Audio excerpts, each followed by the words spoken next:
महाराष्ट्राच्या विकासासाठी भाजपसोबत सत्तेत गेलेले अजित पवार आता पिंपरी चिंचवडच्या विकासासाठी भाजपच्याच विरोधात शरद पवारांच्या आघाडीसोबत गेले आहेत। दोन्ही पवारांच्या राजकीय भूमिकांनी सध्या त्यांच्याच अनेक समर्थकांना भोवळ आणण्याची वेळ आणली आहे। पाहूयात। पिंपरी चिंचवडमध्ये आपली लढाई भाजप विरोधात असेल असं मोठं विधान उपमुख्यमंत्री अजित पवारांनी अनौपचारिक गप्पांमध्ये केलंय।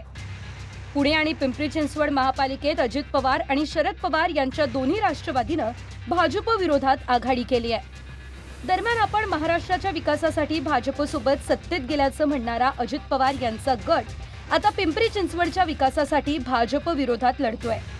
अजित पवार यांच्या राष्ट्रवादीच्या या विरोधाभासी भूमिकेवर आता चर्चा झडतायत।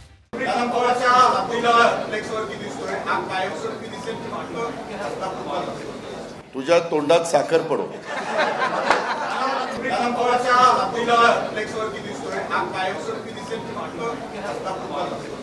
तुझ्या तोंडात साखर पडो। दुसरीकडे पुरोगामी विचारांसाठी सत्तेविरोधात लढा देऊ असं पक्षफुटीवेळी म्हणणाऱ्या शरद पवारांच्या राष्ट्रवादीनं भाजपसोबत गेलेल्या अजित पवारांसोबत पुण्यात युती करून निष्ठावंतांनाच ठेंगा दाखवलाय।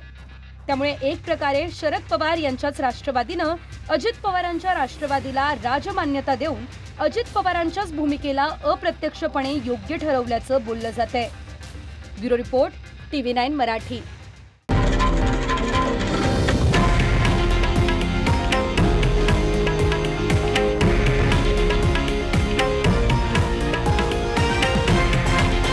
हे आहे देशातील नंबर 1 न्यूज नेटवर्क आणि आपण पाहत आहात TV9 मराठी, एकमेव।